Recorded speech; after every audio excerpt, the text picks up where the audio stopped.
Everybody, welcome back to another episode of Shifty's 49ers Talk. In this video, I'm going to give you guys my latest 49ers 7-round mock draft. Here, I'm going to typically avoid trades, although there is going to be one big trade to kick it off, but there's going to be a lot to talk about here, so let's not waste any more time. Let's jump right in.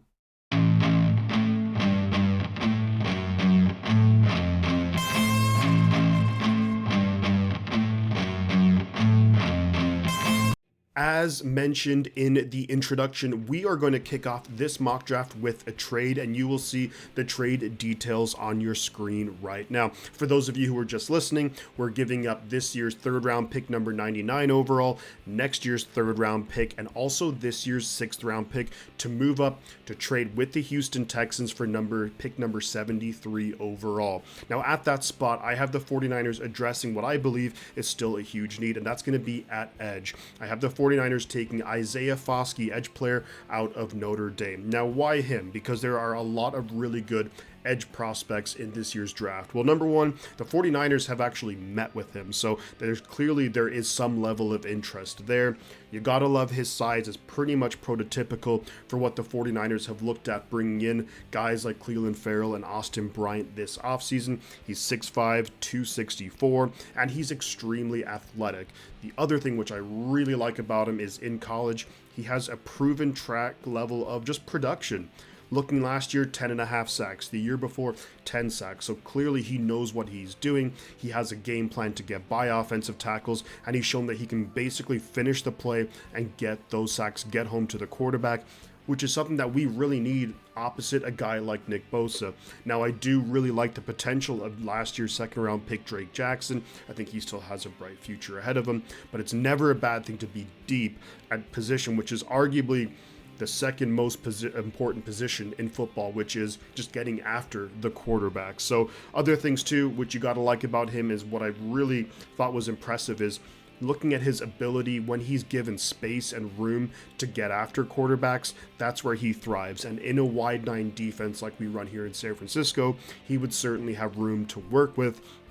And on top of that, he's not going to be the focus for opposing offenses. Now, opposing offenses are going to definitely game plan around guys like Nick Bosa, Javon Hargrave, Eric Armstead. That could really allow Foskey to really clean up those plays and get those much needed sacks. Now, there is a reason why Foskey isn't going in the first round. He's not going in the second round. And to me, one of the big issues is that he struggled quite a bit going up against elite competition in college. For example, against Ohio State, I think he struggled quite a bit against those two really good tackles. So that's something that he'll need to improve on. Of course, technique is going to be a big thing, being able to have multiple pass rush moves, multiple counter moves, and that's where a guy like defensive line coach Chris Kasarik is going to be such a huge, valuable asset, not only to Foskey's career, but as we've already seen, what he can do with edge players that the 49ers bring in. But overall, really like this pick for the 49ers. To me, edge is still a huge position of need because there are still so many question marks there,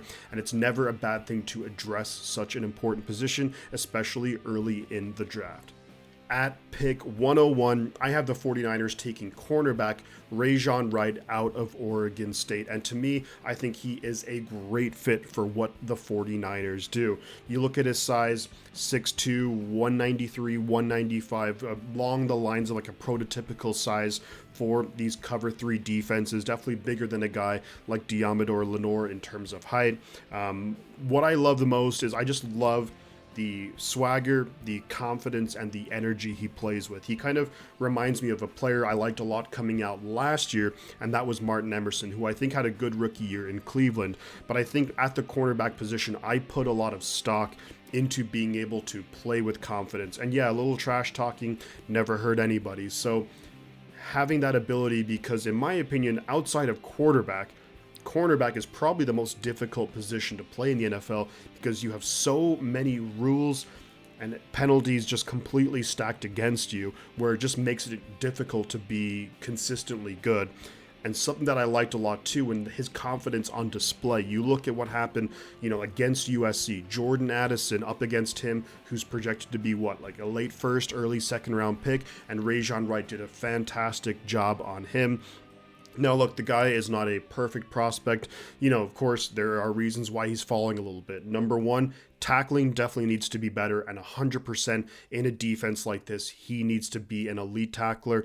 We saw just in this offseason, the 49ers put a huge emphasis on tackling at the cornerback position, signing a guy like Isaiah Oliver. We know Moody, Ward, and Lenore are also very, very solid tacklers as well. So if Rejzohn wants to see the field, he's going to have to improve that level of his game. Also, his speed, it's not like an elite level by any means. But it doesn't really, when it comes to like a lot of cover 3 defenses, you don't necessarily have to be the fastest guy. You just have to play smart and be able to read the play that's happening in front of you. And I think Rejzohn can do that. A lot of experience playing. He also has a good amount of production, 4 interceptions in the last 2 years, so you love to see that, plus the confidence. I think this would be a really good pick for the 49ers. Now, when you look at need, cornerback isn't the most pressing need necessarily for the Niners. Of course, Moody, Ward, Lenore. You look at Isaiah Oliver, maybe Ambry Thomas can come back. But depth can get tested. We saw that in 2021, and I think having another really young high potential player like a Rejzohn Wright would be really big for this defense. With our third and final pick of the third round, I'm going to have the 49ers taking safety Brandon Hill out of Pittsburgh. Now, when I look at Brandon Hill, to me, I think he is a great fit for what the 49ers want to do on defense. Brandon Hill is a senior. He's 5'11", 195 pounds. Now, to me, something that really stands out about his game is his athleticism, his speed, his ability to cover a lot of ground. And that's kind of backed up by his 40 time. We look at his 40 time, 4.43 speed, which is really, really impressive. And also, he's a guy who's shown to have really solid instincts playing the game. Now, when you look at him, I think he is a really good complement for a guy like Hufanga. Hufanga, not the fastest guy, relatively athletic, of course, but Hufanga, I think, where he excels playing a decent chunk of his snaps closer to the line of scrimmage, and having a guy like Brandon Hill in the backfield to really be able to cover a lot of ground. I think if he was drafted by the 49ers, it would be a great situation, simply because he'd be able to essentially sit and learn from a guy like Tashawn Gibson Sr., who's been around the NFL and has had some really, really good years in the NFL, would be a perfect mentor for a Brandon Hill. Now, when I look at Brandon Hill too, and you might say, well, why is he slipping to the third round? One of the big things that really kind of stands out to me about his game is that, tackling can be a little bit of an issue with regards to consistency, but I think a lot of it comes down to his production just kind of trailed off towards the end of his career. His first couple of seasons, he had 3 interceptions, 3 fumbles forced. He had a fumble recovery. His senior year, his last year in college, no interceptions, no fumbles forced. So you're not seeing those big splash plays compared to some other prospects who were coming out. And I think that's probably a big reason why he's falling down on draft boards. But to me, that would be to the benefit of the 49ers. And this would be one of those picks where the 49ers, you draft Brandon Hill this year, we probably see him on special teams. Maybe we see him play some snaps on defense, but we draft him for a year ahead. When Tashawn Gibson Sr. retires, 2024, Brandon Hill moves into the starting role at safety, and I think he could have a very, very good career, and he's in a great situation, especially when you consider the fact that Steve Wilks, our new defensive coordinator, has a significant background in coaching defensive backs. So I think he'd be a great addition to the team, not only in the short term for depth, but in the long term to be an effective starter. Remember when I said there would be only one trade in this mock draft? Well, I lied. Because I have the 49ers trading 2 5th-round picks to move up into the 4th round. So picks 155 and 164 overall, we're going to trade to the Washington Commanders for pick 118. And I'm going to have the 49ers taking tight end Zack Kuntz out of Old Dominion. And man, this guy I think could be a huge, huge threat in the Kyle Shanahan offense. So if we look at his size, he's 6'8", 245, just a big dude, clearly and obviously a red zone threat. But not only that, you look at his speed, 4.55 40 time, and he is really not like as effective as Kittle after the catch by any means, but really physical, runs with just a lot of passion and energy, and is willing to knock guys over. And he's such a big dude as well that he can knock over linebackers who are on top of him, DBs as well. So the big thing here is when you look at his background, he started out, he was a 5-star recruit coming out of high school, enrolled with Penn State, and then ultimately transferred to Old Dominion. And his best and biggest year by far was in 2021. Over 70 catches, almost 700 receiving yards, and 5 touchdowns. Last year, relatively early in the year, gets a season-ending injury, and that really hampered his draft status coming into the whole draft process. Now, if we look at Zack Kuntz, there are a number of reasons why he's falling to the 4th round, despite having great size, some proven production in college, and just really all the measurables that you'd look for. And that is, yes, he's coming off a significant injury. His blocking definitely needs to improve, and it's going to be a little bit of a challenge for him to do that because he's so big, because he's 6'8". Really being able to get leverage in blocking could prove itself to be a challenge, but I think having guys like George Kittle in the locker room is really going to help him out there. Also, just the level of competition that he played with at Old Dominion, whether it's fair or not, that is something that that could get held against players. So, but overall, I think at this point in the draft, the 49ers have a clear and obvious need at tight end.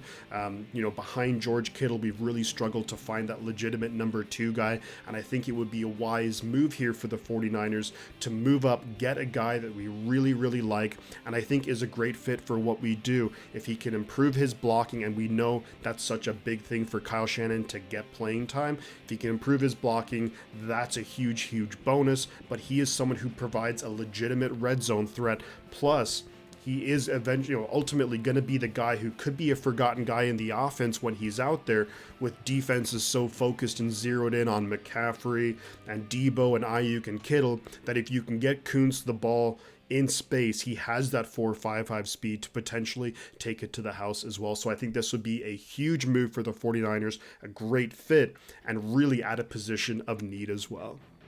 Having traded 2 of our 5th round picks away to move up in the 4th round to select Zack Kuntz, we're now left with just 1 more 5th round pick, and I'm going to have the 49ers taking linebacker Cam Jones out of Indiana. And here's a guy who's definitely one of my draft crushes. Probably every single mock draft that I do, I'm going to have Cam Jones in it, and the reason why is that I just love the way he plays the game. If you look at his size, he's 6'2", 226, almost like the typical size these days for your modern NFL linebacker. He's a senior. He's an absolute leader of men. Unfortunately, last season, 2022 at Indiana, he had a foot injury, which basically cost him the majority of last season, but he's a guy who still traveled with the team, was in all the meetings, on the sidelines during the games, coaching up other linebackers, and just that speaks such high volume about his character. And I think so many teams, especially the 49ers, put a lot of emphasis in high character guys, and he has that and then some. I think he'd be a great fit also with guys like Fred Warner and Dre Greenlaw in the locker room.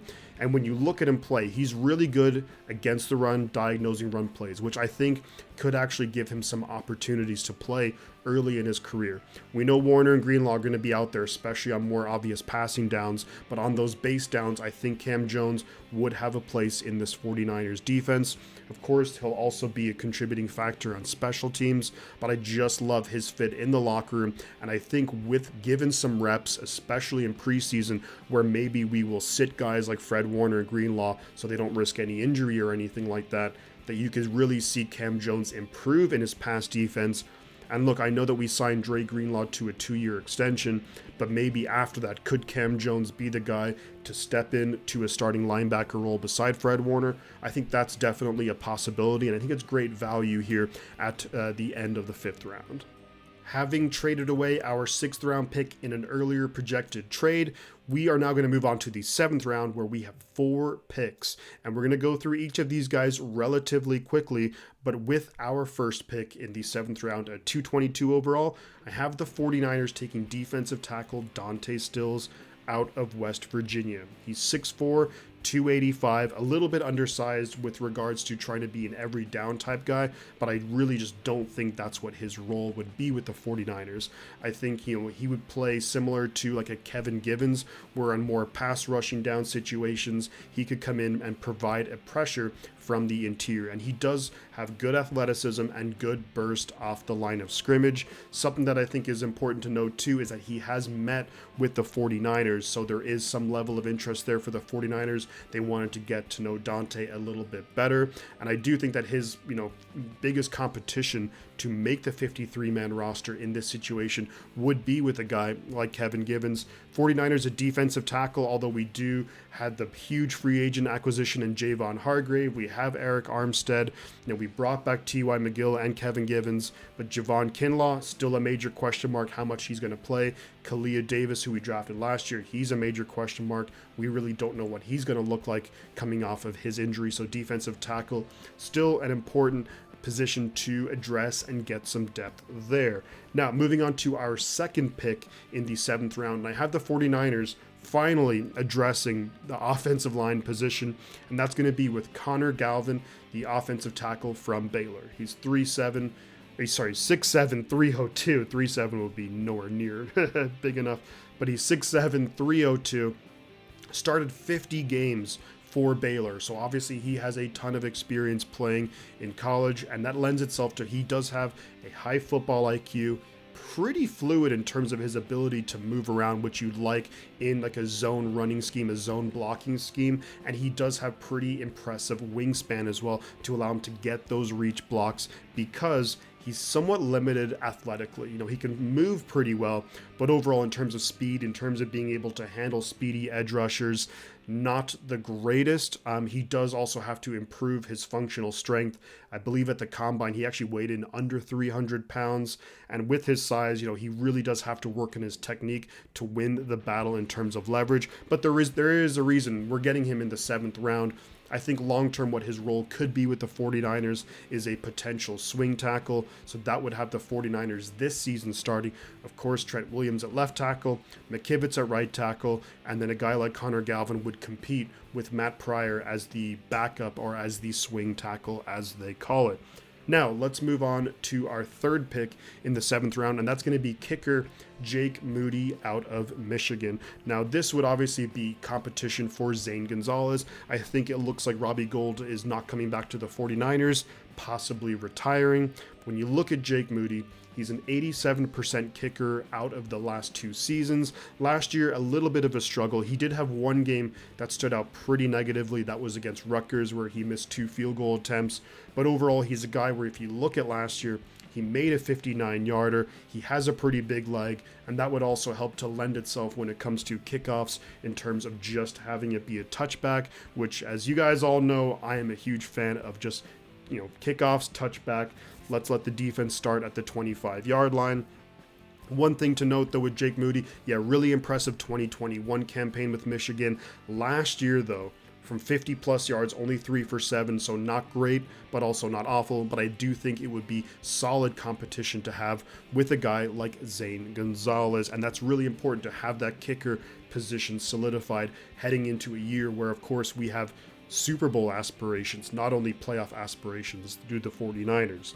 Now, with our last pick in this mock draft, we're going to go with running back Tavion Thomas out of Utah. He's 6'2", 221, so definitely a bigger back, and that's really what we saw him do at Utah. He is a short yardage back. If you look at what he did in 2021, he had 21 touchdowns, over 1,100 yards rushing. Last year, 2022, his production definitely, tailed off quite a bit.